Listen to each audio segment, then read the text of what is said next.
Hey everyone, welcome to another brush hour. Thanks for joining me. My name is David Lozeau, for those new people here. I'm a Southern California based artist, and I'm going to be live streaming tonight, sharing my newest piece that I'm working on here. Feel free to fire any questions you have through. We'll be here working. It's a really cool piece. This is actually, you can see my promo, this is actually a helicopter rotor. So we'll talk about that and give you all the details and what it's for and all that kind of stuff. But we're painting all night, so I'm putting all the line work right now. If you're new here, the background is acrylic. All the colors you see here are gouache, and I'm doing all the line work on top of that. So we're going to basically kind of finish the sky right here. So again, feel free to fire any questions you have through, and let's get after it. But again, thanks for joining me, and let's make some art. I'm stuck in the house. I'm stuck in the house. Didn't expect any less. So much pressure. But I should be out of the way, so I'm not worried. Well, you're so far out of the way. Yes, can't use the face cam because, okay, so the challenge here, and I apologize for the angle also. It's a little skewed in the camera because the rotor has a wave to it. So it's just a hair bit distorted. So I apologize, it's a little wonky looking. And because of that, it's a blade, it's also cutting into my face cam. So listen, people, we're trying to put it together. This is what we got. Painting on the rotor is Yeah, this is, I have a mount the easel.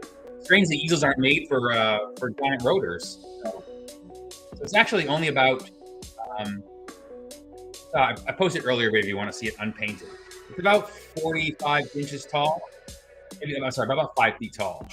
And it's probably around 30 pounds. This is one of 4 rotors of Apache Pass. So this one was gifted to me from a friend who's doing work at Fort Hood, called Fort Hood in Texas. This rotor did see action in Afghanistan. It had some small arm fire bullet holes that were repaired before it got to me, which is pretty cool. And everyone was safe. It just was in overhead. There was no plane. The helicopter did not go down. So really cool to kind of get the piece. And a friend of mine reached out and asked if I'd like it, and of course didn't hesitate. And we managed to get from Texas over to here, and really fun piece. And I've had it for years. It was a perfect opportunity to put something together. So that's how we got it. Melissa's asking about the rotor. Or so it was primer coated when I got it. A nice spray primer that was already done by my buddy, because that's what he does. He actually prepares nose art on military teams. So that was already done when I got it. Very little needed to be done. I just gave it a primer, my own primer coat, because I like to use stuff that I know how it will react in case it is something different. I gave it a primer coat. I masked off, and you can see I masked off there's some grooves at the bottom. They're raised, so I masked them off, and I'm painting them so the paint will kind of disappear into those grooves.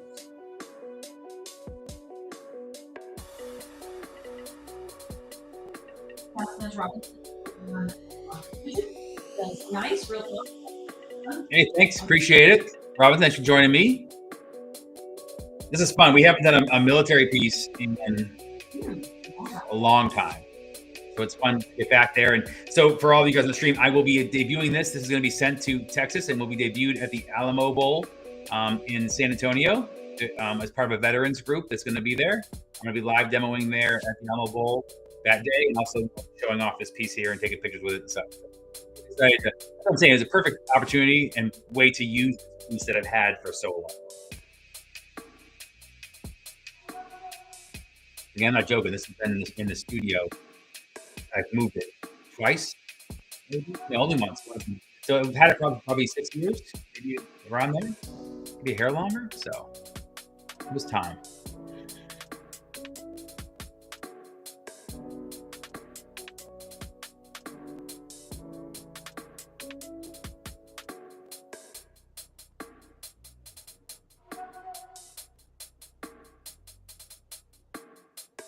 It's one of those pieces that I have reference for everything, but it's one of those pieces where it's fun because it's really, you get to represent detail, rather than draw exactly what it is. You're just kind of showing the representing, the weapons are exact. Obviously the important things are exact, but things like this backpack, I have a loose shape, a loose design, but like totally making up where the straps are, what kind of straps are on here.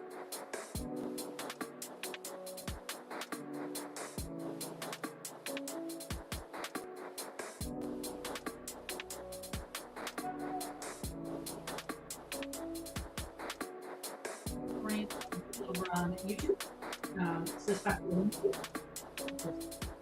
Excellent. Thank you for joining the stream. Appreciate it. See, I bring my interpreter to make sure that I can respond in any language. Yeah, how's that, interpreter? You got no pressure now. Yeah, we'll see how it goes. I had to look that up. That's Portuguese. Yeah, my Spanish is barely used. I get Spanish. Melissa's saying, will it include any military unit? So no, great question. So I didn't want to do that because I wanted to be kind of, this is more of a for all veterans kind of piece. I didn't want to, problem is it's like, they're very particular, as they should be, about the art that has their unit and stuff. So I try and keep some of these pieces like this to be unit non-specific, non-binary unit. You know, there's nothing to fit. It's, yeah, exactly. It identifies as I want to be able to, you know, if you have a veteran who served, or you could get this and not worry about it. That wasn't my unit. That wasn't my thing.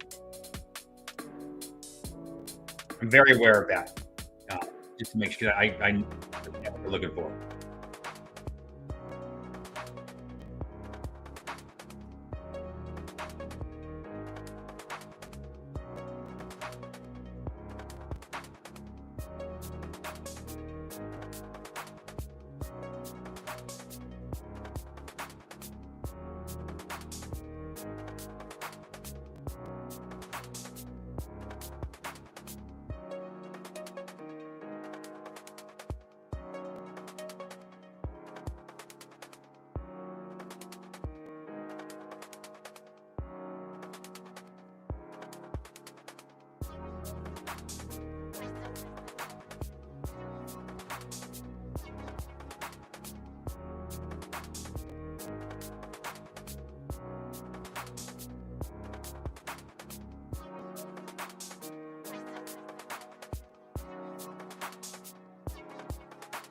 Black Ink Art says, just here to say hi. I tagged you on my story that I drew a new OC. Sad I can't stay, but it's 3 a.m. Gotta sleep. Oh, that's okay. Go to sleep. Thank you for joining me. I get it. It's only 5 p.m. here, and I'm ready to sleep. Yeah. This is my last obligation of the day. And it's dinner, and then space out. Yeah.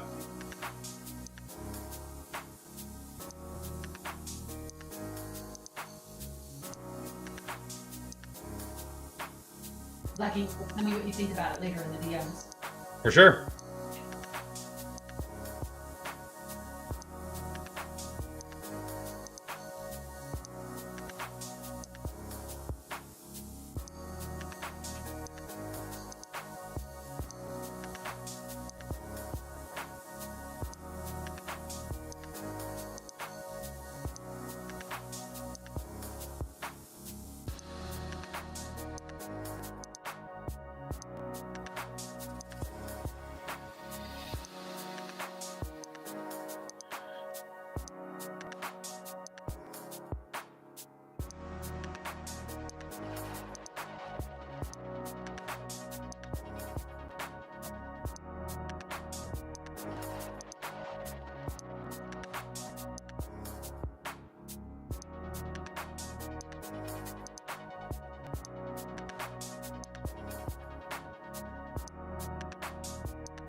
You guys excited? You all tuned in to watch me paint a backpack?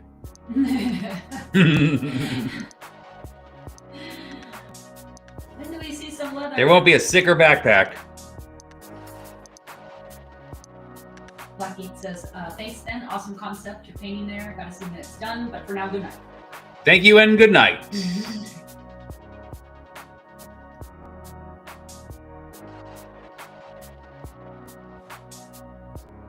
Our service women over on the talk says, just came across this and I had to say what's up because that painting looks so good.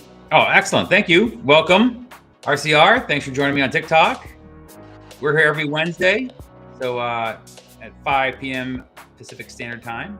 So we hope to catch you again on one of these. This is what we do. And that's just a book bag, basically. You tune in for a book bag. This is what we do, Rotor. Okay. Yeah, if you're here for the helicopter part of it, then this might be the only. This is the one to watch. You get one helicopter painting a year, and yeah.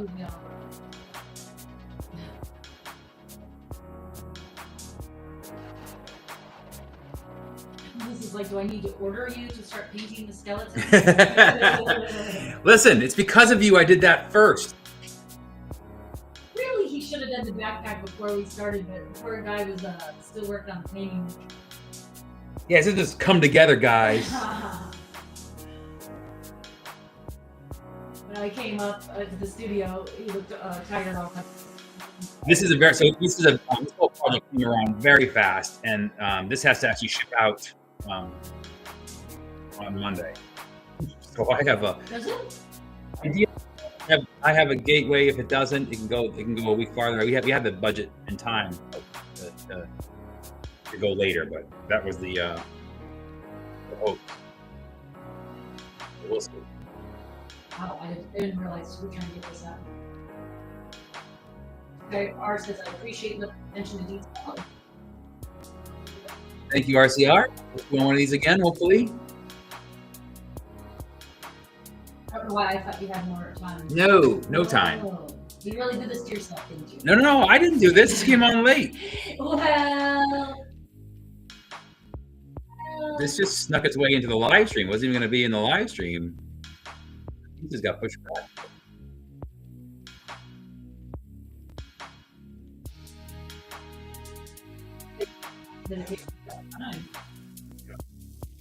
Yeah. This is probably the one time you'll see it on the stream. It won't be on the stream next week because of the timeline. Yeah, just posted soon, and then we will have prints of this because I will photograph it and before it gets shipped out.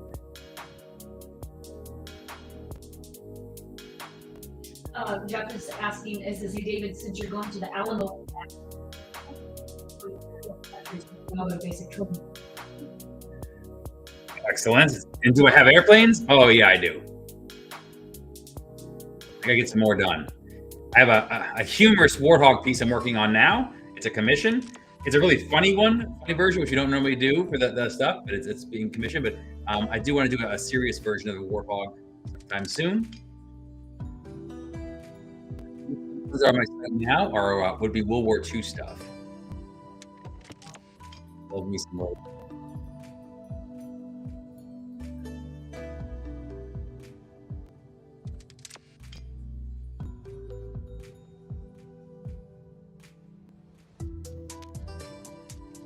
Line done. Everybody's so patient. I'm sorry.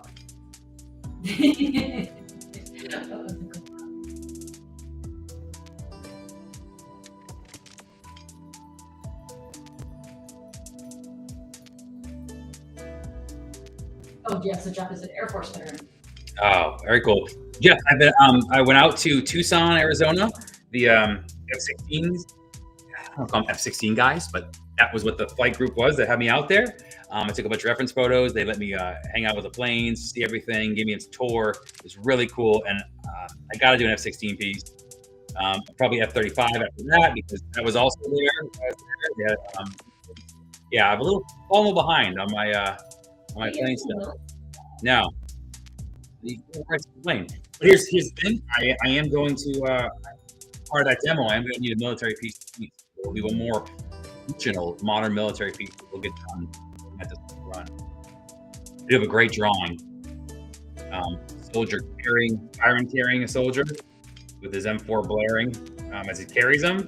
It's pretty actiony. So that might be what Kevin Saunders is. Kevin, calm down. Make one side done. No, so only one side. Why not, Dave? Because that's all I want to do.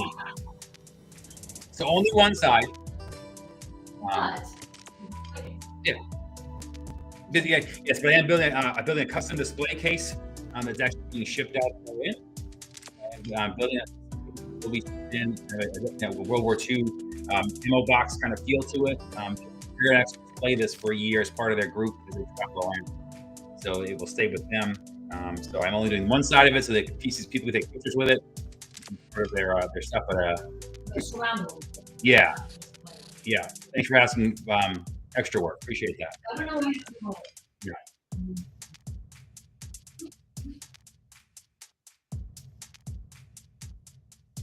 Like hang from the ceiling and outside. Yeah, sure. That sounds easy. I'm just saying you should.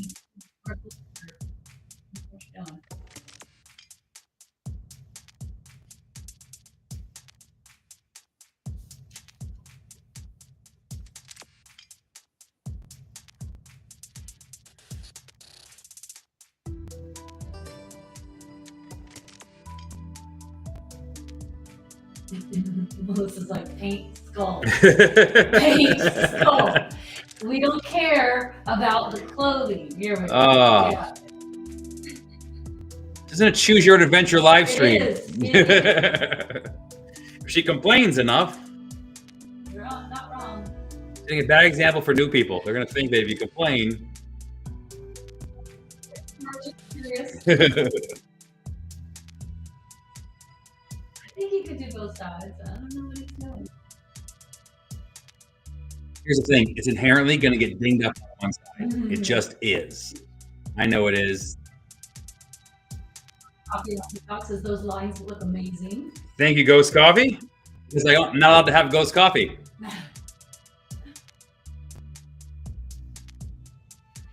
You don't really drink coffee. I mean, I wonder if you would. Yeah, I'm even more annoying than I am now. That's a ridiculous level of annoyance. My art style is badass. Oh, thanks, man. Appreciate it.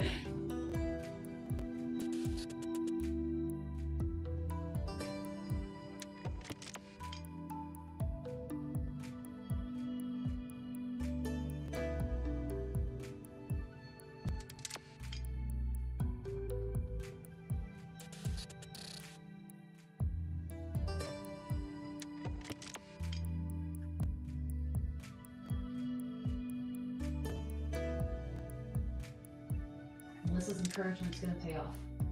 We all win. We all win. We all win when you listen to it. So I don't know what any of this means. Maybe you do. Attacrack on TikTok says, kind of curious how you're going to approach the Wilcox NVG mount. Is that a gun mount? Is this gun mount, right? Oh, no, night vision. Oh, this mount on his helmet, the helmet part. Yeah, right? You mean the helmet mount. Getting quizzed. Oh, yeah, because you can't really see right now. So, yeah, that's always the pain in my ass with modern stuff, because I don't like putting the goggles on there because they just kind of hang off unless they're actively being used. They wouldn't be deployed like that. So, they're constantly a struggle. So I painted the bracket like 10 times in 10 different paintings, just the bracket. So. Jeez, I didn't know this was such a thing. Well, yeah, because it's a constant decision I got to make how I'm going to treat it. Ghost Coffee saying, do you sell any prints or stickers? Both. I sell both of those things. Yep. Originals, prints, stickers, apparel, everything on the website, all kinds of stuff. And this one here will be prints of this once it's all done. And just canvas. Yeah, 2 weeks. It'll be just canvas. Maybe reiterate what this is painted on. Yes, for those who are new, this is being painted on a real Apache military rotor from a helicopter. Again, it was saw time in Afghanistan. This blade was damaged by a small arms fire, and it was repaired and given to me as a surface to paint on years ago. And I've been waiting to get a chance to get after it, and this is that time. I'm painting this to be debuted at the Alamo Bowl. I'm going to be live demoing there if you're in Texas. So yeah, so that's how he got here. And they will be, again, the prints will be long and skinny, just like the just like the pieces. You can only pieces. see a fraction of this piece right now. So there's a Yeah. helicopter above. There's more military men below. I mean, there's a lot more to this painting. Yeah. If you go to my socials, you can see the other. You can see pictures I posted recently of the other, the rest of the piece and how big it is. Crack is asking, are you drawing this from memory or do you look at reference? Oh no. So especially with military stuff, I always have reference because I want to make sure I get everything right. So I have reference pieces, different scenes, but things like the bag in textures here, I have guidance for what the straps are and what things are, where they're connected, to keep me on track more than really any other painting. I really kind of feel very free with most paintings, but with all the military stuff, I make sure I keep everything on the up and up and keep it exact. I want people who carry these things and love this stuff around to care. I painted a saw machine gunner years ago, and then I had a few different saw machine gunners come up and just loving the piece. I carried that piece, I lugged that thing around for 18 months, and the fact you have this bracket here and that here, and that's the way we would carry it, and that means so much to me. That's what I want to hear, and that's how I know they're looking at the pieces to make sure it is exact with what they had and is correct. So I want to make sure that I do that. So kind of a fine line though, huh? Because you're ultimately it's art, and you need to do what's best for the piece. Yeah, exactly. Yeah. So it's in certain things I got to get right, and certain things I can play around with that aren't as important and aren't. And to me, I don't think the art's going to be the most important thing versus reality. So I mean, they're skeletons, so I have some leeway as it is. Wait, what? Yeah. So this is an elite force right here. Yeah. So there's but I want the people who do this job with anything, whether it be the firefighter, military, any of the piece I do. If you do this job, I want you to see this and go, oh, that's me. That's my job. I did that. Because I know the biggest thing I hear from veterans is there isn't really cool art. It's all like strong skull, that kind of aggressive metal type stuff, or the gravestone, the one we've all seen, the Vietnam memorial piece, with the guy with his hands on the stone. Like there's very little in between of like cool art you want to hang up. Especially I see for as far as like the planes and things. Oh yeah. Like you'll get a lot of the same kind. Yes, they all look like model boxes. Always reminds me of like the like just on a sunset, and the line work's always oils. It's very it's very expected.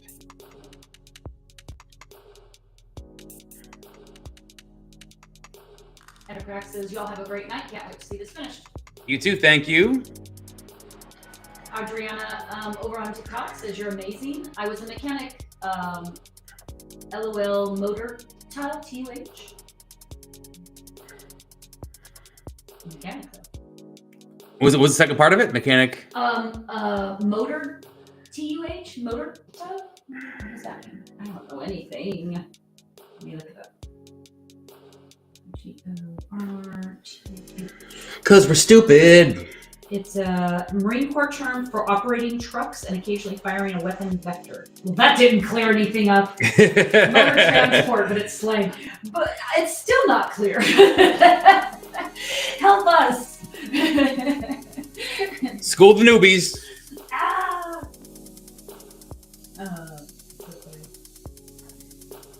Ghost Coffee says the fact that you care so much is wonderful. Yeah, I think it's definitely a balance, right? To try to do the military justice, to try to do the characters justice, try to do uniforms justice, but still be artistic. And yes, and again, we live right next to Camp Pendleton. Like I started selling art to Marines at Camp Pendleton. I would do the street fair. That's how we got started there. Those kids would, and they're kids because they're little kids to me. These little 18-year-olds would come up and they would, wow, this is the first art I've ever wanted. And, that's an important, it's always stuck with me. Those are the kids that supported us early in my career, and sharing the art and getting started, both of us on our, beginning our journey. So it's important to me. And, I've done pieces for families have commissioned pieces for fallen Marines. And it has a lot of weight to this stuff. And I don't usually I try not to paint this stuff just freely. I don't want to just Call of Duty pieces. I want it to be, tied to something. Have a purpose. Adriana is saying, wait, the Sunset Market, are you still there? Did you ever see us there? We used to do the Sunset Market, every week for years. But we haven't done shows for a while. Yeah, we retired from shows, so we're not at the Sunset Market, so don't go down looking for us. But did you see us there? I mean, Wouldn't be a surprise. It's so funny how small the world is. Oh, Facebook seized up on Melissa. I just checked it, and it seems to be doing fine, but it looks like it booted her. No, she shouldn't talk shit then. Then you won't get booted. Oh, Adriana said, maybe I'm in the IE, but I do go. Yeah, well, last time we did the market was, honestly, it's probably like 2015, to be honest. And then we were doing kind of the last few years before the pandemic, we were doing just really big shows. We weren't doing like the weekly things anymore. We were just doing like huge art shows. And then once the pandemic came, we're like, let's just work from home. Traveling is done. We're done. Yeah. Tough to get me on my jammies. Let's get some dogs and then just be home and live in our pajamas.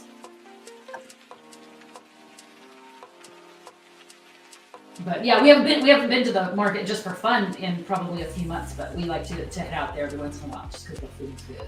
It's super fun. But yeah, we live in Fallbrook now, so we're like at the backside of Camp Pendleton.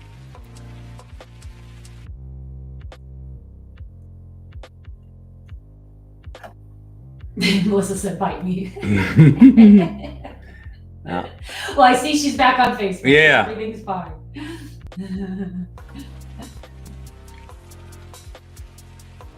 Don't you listen to him.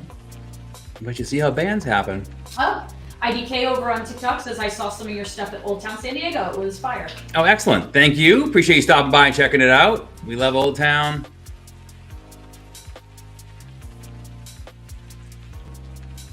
You don't have any more live painting demos down there this year, do you? No. I'm painting in Arizona, in Prescott. I'll be there the 12th, 13th, 14th, painting on Friday, Saturday, Sunday, signing, painting, anything like that. I'll be there. Prescott, Arizona. And then I'll be, again, December 26th through the 30th, I'll be in San Antonio. I'll be doing a demo at the Riverwalk. We're still hammering out all the details on that, but details to come soon. And that's it. And that's it until potentially Australia in March. Yeah, Adriana, that's probably where you've seen the work. Yeah, Old Town. I mean, who doesn't like to go to Old Town? One of my faves. Yeah, Dave has a wall in Tienda de Reyes in the Fiesta de Reyes courtyard area in one of those stores. So yeah, you've probably seen that in there.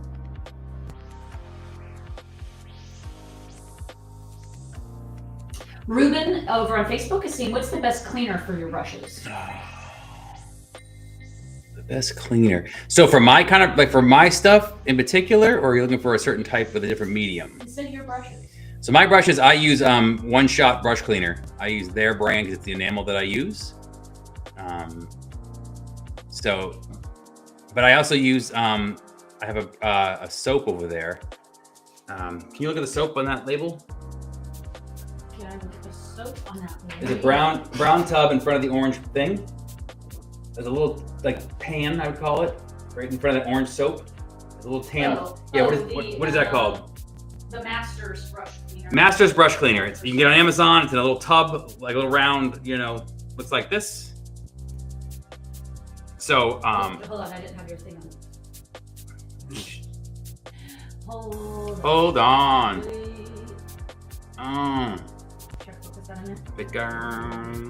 There it is.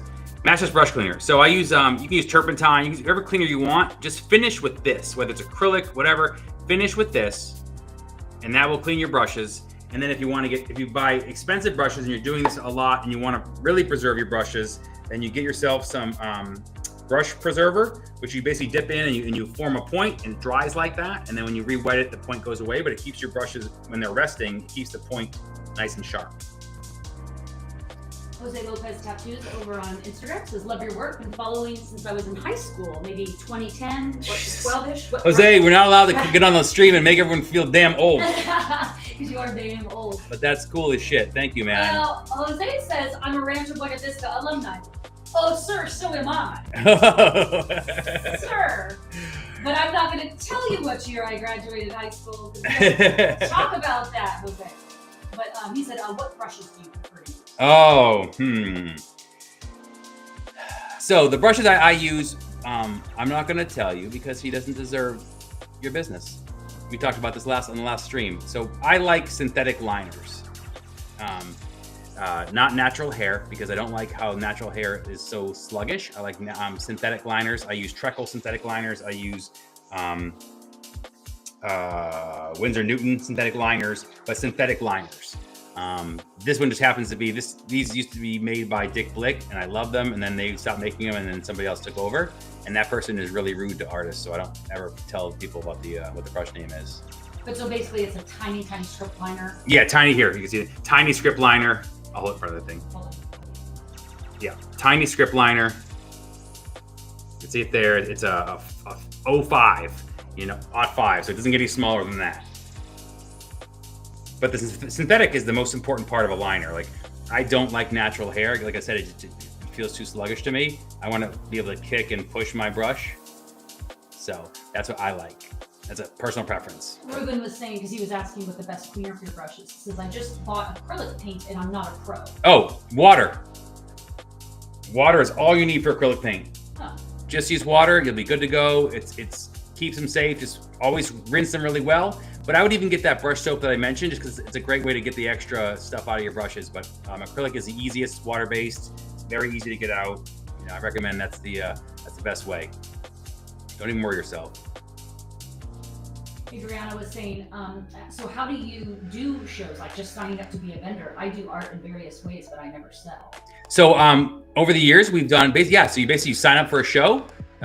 If you're want to do serious shows, farmers markets will always look a great place to start. Yep. To test out. You get to kind of talk about yourself, learn about what people like, and it's a great way to kind of cut your teeth to get started. And farmers markets exist everywhere, and you just kind of start there and see what works and what sells, and do you like it? Does it resonate with people enough to you go out there trying to make money with it? And it's a great way to start that. We did. Well, and is it worth your effort? When we first started out doing farmers markets, you don't just show up. You have to go and typically. I'll make sure you're still up. Yeah, you have to go and apply, right? Well, a lot of times you also have to have the tax documents. Yeah. Prepared and it's so much. It can be so much more difficult than one thinks. It's not just showing up, And then if you apply, you get accepted. You have the proper paperwork or licenses or whatever the case may be. Then it's, what do you sell? What's appropriate for a farmer's market versus like an art show? So yeah, it can be, I can understand why you're not sure why things aren't selling. It's a lot of work and prep. And then you're like, how much product do I bring? How much money do I invest in the product? It's really difficult. And I feel for artists trying to get themselves out there. I think that's why social media has helped people in a sense, because it's kind of quote unquote free, right? You can do your art and just like show it to people. Flip side of that is, how does anybody see it? And you're not kind of learning the basics of human interaction and getting that feedback about your art in a real way. The internet's insane. And just to give you some backstory, we did shows for 20 years, 18 years, a crap load of years. And I would paint out front while Eric was inside holding everything together. And I got to hear firsthand, people never even noticed I was painting. They'd go in and ask Eric, who's the painter? Like, they just didn't see me. So I'd be able to hear their knee-jerk reaction to the art. I got to hear what resonated with him. Good, bad, and ugly. Yeah, good, bad, and ugly. Yeah. Was it colors? Yeah. Was it? People can be very rude. People can be very cruel. Yeah. Sorry, Brady said, sorry, I meant I've never sold any items, but people ask me all the time as to why I don't. Yeah, if you're doing something that maybe is resonating and people are liking it, there's always an avenue. And I think just don't try to start too big or invest too much. Like, try to find a farmer's market or a local show or a local store that maybe will carry something. Yeah, start with a coffee shop. Coffee shop. Great option too. Totally. Hang a few pieces, because again, once you try to like ramp up and try to meet what you think a demand might be, you could just kind of lose a lot of money and kind of swim in the minutia of it all. It's a lot of work, but it starts small, see how things go, see if people like your art as originals. If you want to maybe make prints of things, You could get an inexpensive scanner, under $150. You can self-print your prints. Don't think you got to go Yep. expensive printing. You can self-print, so you don't have to print a few at a time. Like, do it on the cheap to see what you like and how, and if the work is resonates well. But get out there and try. I encourage everyone to try. Show your art. Doing it at home by yourself is got to share it. Yeah, and I just think, again, social media can be such a good tool, but it's such an unrealistic world. I think when we look at artists online, you're like, oh, this person gets 1 million views and they must be making all this money. It's just not like that. A lot of these artists you'll see on YouTube and stuff, some are buying viewers, some have gotten lucky and gotten a good amount of viewers, but it doesn't mean it translates to sales. So you need something tangible, and social media is kind of not it. Yeah, you don't want to waste your money being out there, but you should. I mean, that's why farmers markets, putting your stuff in a what's the right idea you had? The coffee shop. Great ideas to get started. Yep. Low cost, in the low cost threshold, and you can see what resonates. There's people who are much better painters than me that I love, but their work is so dark or it's so specific, hard to relate to. It doesn't sell as well. They have niche markets and they can sell, but to a normal coffee shop people, it doesn't work.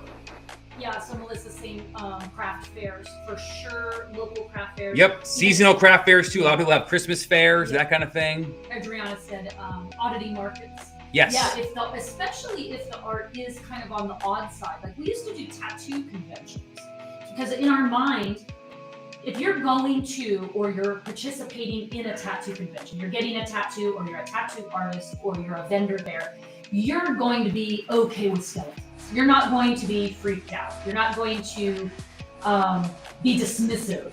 And so we would go to do these, and it's guaranteed visitors. People are coming in to get tattoos and they like art already. So that was a good environment for us. Yeah, there's a cost to it. And then you have to, of course, get licenses and do all the things the convention is asking you to do. But it's a built-in market. And so what we were looking into for a few years was, that's like maybe 50,000 people over a 2-day tattoo event. Like, that's guaranteed. That was great for us. Yeah, guaranteed attendees. So we're like, okay, well, let's see how that goes. And those did really well for us. Then, we did farmers markets. We used to do multiple shows a week. Like, we were on the road.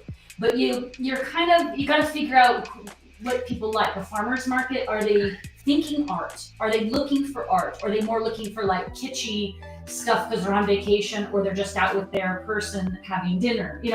So you have to have things that are priced fairly, priced low, easy entry into whatever you're selling. So every kind of market has kind of requirements, but you just don't know what's going to work until you try them. And what do you paint? Like, does your subject matter give you do you do sports painting? Then you should be at a sports thing. Like, does your art tell you where you should be, kind of thing? It's another way to if you do birds and butterflies, well then those craft shows, nature shows, where else can you find people? If you do Comic-Con type stuff, then you should, small con. There you go. And so she's saying, I'm a spooky gal and I go to all things Halloween in Oceanside, LA, San Diego. Likes to wear Day of the Dead dresses, has posters and nails. Do I have to make a portfolio? No, not at all. Not at all. Then maybe in the old days, we used to have like a lookbook. And people kind of flip through it. No, it's really kind of come up with a handful of items, whatever it is you make. Maybe you sew, maybe you paint, maybe you whatever your thing is. Try to have a handful of price ranges, right? No matter what event you're going to, it's a very low cost entry item, like something somebody could walk away like $5, $10, $20, right? And then maybe kind of what I would say a mid-range, maybe a $40, $50, $60 item. And then maybe for those kinds of events, what I would call a higher range item, anything maybe around $100 to $500 we might have. Very rarely are you probably going to move something like that, but give people kind of a look at what you do, and you bring a few items and you see how it goes. And you kind of say, is this worth our time? When we used to do events, we first started out, Dave had like 3 or 4 paintings, and then we he got a scanner for like under $150 and scanned those paintings, and we made a few prints, printed off of our home Epson printer on glossy paper, and put them in bags. And like, so we had like 10 things to sell. And it was like everything from like, we had like $10 items, we had a few $50 items, and you just kind of say, are people interested? Are they talking to me? Do they like what I'm doing? Is this the right place for me? And a lot of times in doing an event, you find out about other events. People might be like, oh, hey, by the way, your stuff would do well at this event. And so it's a building process. And, it's just get yourself out there. Don't be worried or nervous. There's people at all levels. Everybody is new at first. Everybody is like the first time sitting there with their stuff kind of going, nobody's really talking to me. Stay positive, interact with people, and just kind of see how it goes, and then go from there. And definitely check out some of these shows. Like go to these shows as a vendor in your mind. Like what are the people's setups? What are their price points? You can learn so much from artists who are already doing the event you want to do. You can tell if they're charging this much, this must be. You can get a feel for what's going on. That's a really good idea. Like especially if you're looking. I don't know much about IE, but if you're talking about like Oceanside, Carlsbad, San Marcos Vista, all these little farmers markets, all these sunset market type of things. They're very cheap entry for being a vendor. It's a really pretty easy process. Fortunately, it's a week to week, so you can go one week and not go another. Your setup can be a table. This time of year, you might want a pop-up tent. You can get a pop-up tent from Costco for $100, or maybe if it's a nice afternoon event, you can just have a little table with a tablecloth, But it's like everybody's intimidated at first, and you just don't have to be. You just try to have a thick skin, because people are really unaware, I think. Oh, they're rude as shit. They're really unaware of how they talk to people, how they interact with people. And so, you're obviously, people think you have something worth selling, and you do. So, it might not be for everybody, though, is what I'm saying. So if somebody is if people are just kind of walking by and you're not making any sales or whatever, keep your head up. It's just not the right day or the right event. If you're talking to the skeleton guy, we did skeletons, okay? We did it before Coco, before Book of Life. Yeah. I was the creepy skeleton guy at every show. We had to find our people and find out where we are, but it worked. We found, the kind of shows like the tattoo shows, we found where our people were. And that's the hardest part about an artist, just finding where you should market to. Yeah, and that's the real funny thing is, like I said, tattoo shows, farmers markets, all the places we started out as, we kind of found what element of Dave's art would do best at what places. And that just comes with experience. And like I said, he has a thick skin, I have a thick skin. So you just kind of stumble through it and maybe do more shows and different shows, and you keep trying things. But inevitably, at any given show, someone's going to say something really weird or mean. And that's okay, whatever. It's not you, it's them, and your stuff won't fit everywhere. The skeleton stuff has gotten some incredibly crazy feedback from some very mean old ladies. And I've gotten in a few little arguments. Erica has thrown, don't let her sell you short, guys. Erica has thrown 4 people out of the booth. Yeah, I've had to to make people leave. She's tossed men out of the booth. Rude men right out of the booth. People will do really crazy things. The flip side, though, is when you start to find your groove of people that like your stuff, whatever it is. Again, like if you're into kind of the pinup stuff, the spooky stuff, you can find those cool little markets and environments where we're one of them, and you're finding your own people. The people that go there are your people, and that's super encouraging and so relatable. It's such a relief when your right people find you, because they're happy to see your stuff and the interaction, and then you're kind of learning what they're looking for. It's all educational, though. No matter what, all the events you do are educational, which again I don't think you get through social media. Social media is 2-dimensional. It is flat. People can drive by and talk shit and leave in a way that they don't do in person as much, or to such a degree. The feedback you get in person, when people put their money down for you, is very different than somebody just being like, hey, I like your stuff. And online you get the, hey, I like your stuff. And that's fine. But when you're in person and someone is like giving you their money, like their hard-earned money from what you created. It's incredibly thrilling. It's incredibly encouraging, and then that money can be parlayed into doing more work, more art, more whatever it is that you do. And so, I mean, you got to get out there. You just don't know until you know. Joanna over on Instagram says you won't be everybody's cup of tea, but you'll be someone's shot of tequila. There you go. That is the ticket. You just really don't know. We've had people be offended by art, totally misunderstand the art, be so sure that what David is doing is offensive. I mean, really, across the board, we've gotten it from old ladies, we've gotten it from incredibly religious people, we've gotten it from children. I mean, everybody has said something rude at one point.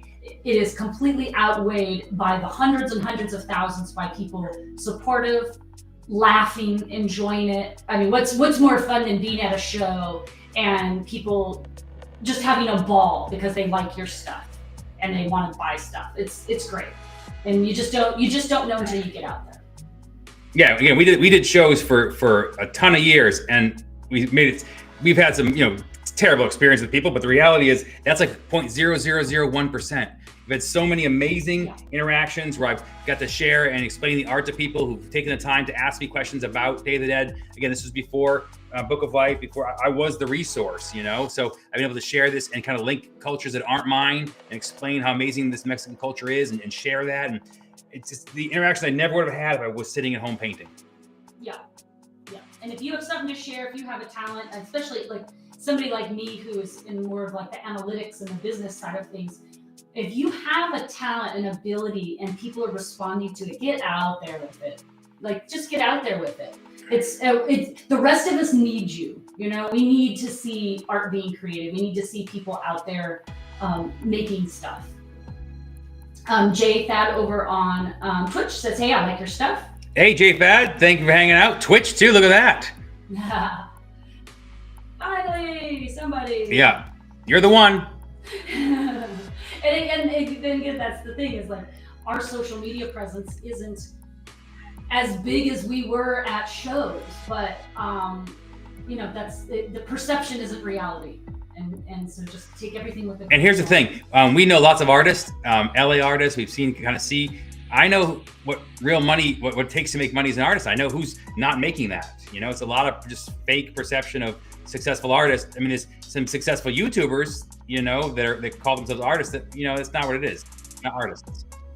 JR Art Design on Instagram says, "Real talk. Thanks for sharing." You got it. Thank you, guys. Thank you for watching. I mean, I just wish people just wouldn't take what they see on social media as truth necessarily. Especially as an artist, don't compare yourselves. Do what you do. Follow your path.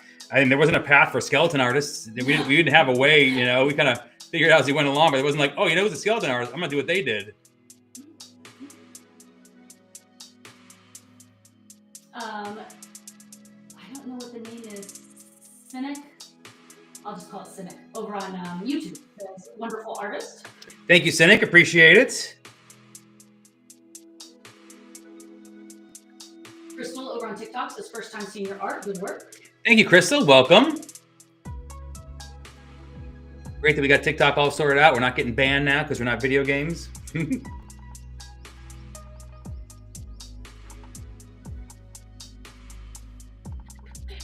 Did that over on like, well, we switched to Instagram, but I don't know how to do this. That's fine. It's probably for the best. We need some TikTok. We need some Twitch viewers. You get the whole room to yourself. You got the whole world to yourself. Yeah.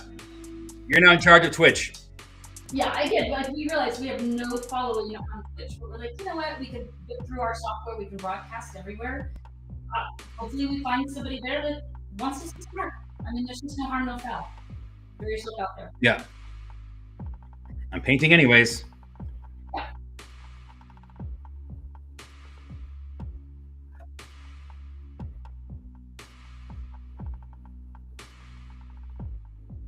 Well, speaking of, we're about in an hour. All right, let me do a little more here. Clean this up a little bit. And then we'll get your questions in. We'll do a little more. It's an hour? Man, moving takes forever. Adriana says, informative and supportive. You have a good night. I'm off to do my nails. All right. You too. Me too. I did some good nail work over here. We did the arts so we could do nail work now. That's why we work so hard. I'm obsessed with my nails. Yeah, she said it'll take me 6 hours. Honestly, it's like taking 6 hours? It takes me like 3 hours sometimes. Now I have like natural nails. It's so much hard work. It's art, right? Jesus, people. It's art. You don't know. I don't know. I did not know. I'll tell you that. All right, bye, Adriana. Thank you, Adriana. It's a lot of work. Yeah, apparently.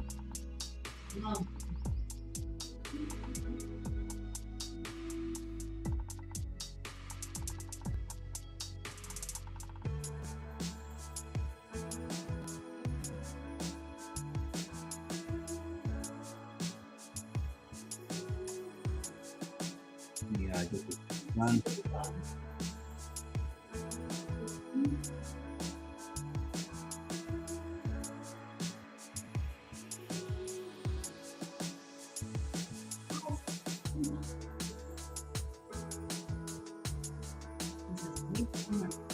Almost done. We get a little more of the. Is it your lap still? No. Oh. Like, not conducive to work. Matt Murphy said easier for painting nails. Oh, I'll take the soldiers. The nails are too intimidating. Okay, probably soldiers, but I have to use my right hand. I have to use my left hand. My left hand. Well, thank you for your service. It sounds exactly the same. I didn't go to school for it, but the left hand is, oh my God, the left hand is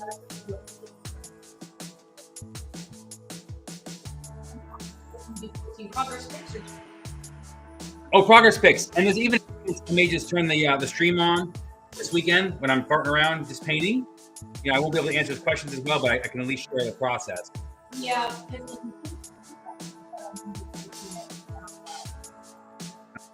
Painting all weekend. Yeah.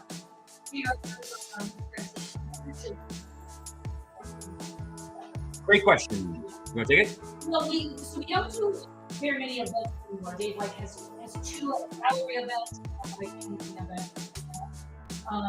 We used to do lots of all levels. Our shows get hundreds of thousands of visitors. Get 100 visitors, and we did markets that would get maybe kind of a full spectrum.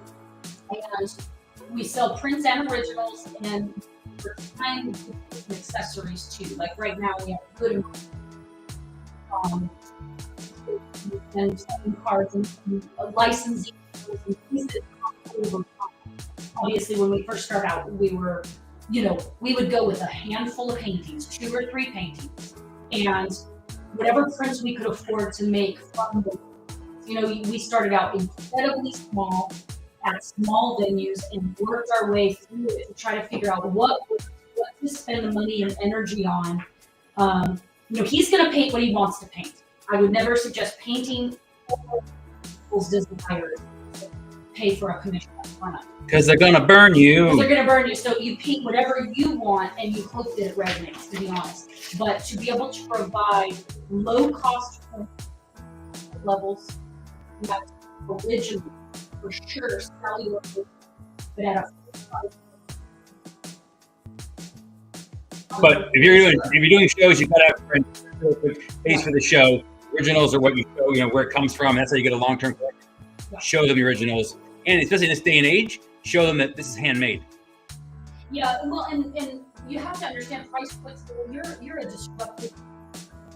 Nobody is a farmer's market environment, but a gallery where your art's hanging, they're so really how much you're charging and what you need. But we're vendors at those. We try to have a nice array of prices. So in our perspective, we want everyone to help out. And so we get very low cost items and still do many $5. I want children to have. I want people to give them as gifts. I want people to trade them as trade. Go for it. And then the art scales up from there. Nicer print costumes, they have more value, they have more inherent nicer materials to them. And then, of course, but I think when you do a show, way, you want to cover your costs, you want to cover your time, and you want to see what works and respond to. Stacey Kane says, hello, friends. Hey, The network, what's the helicopter above the RTO? What, since you're almost done, you want to pull back and show? Yeah. So this is just one soldier in larger. This is actually painted on a helicopter rotor. Yes, an Apache helicopter rotor. Apache is what I put with him. Let me just I have a long sleeve variety. Yeah, we'll end it there. We can pull back since we're about to kind of this. Yeah, we'll pull back a little bit and you can kind of see. And again, the next few days I'll be posting progress pics, more than you'll want to see. So you'll be able to see kind of everything come into creation here. I will pull back. We'll have to pull back on the camera.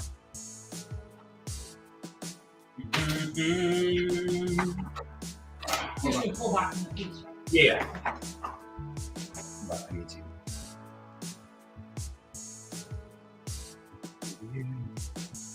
You can kind of see the ghosty characters that aren't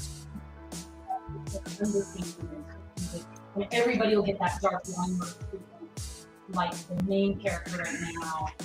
So You can kind of see there's the top. Can't really swivel too far, but see the whole thing. Bottom.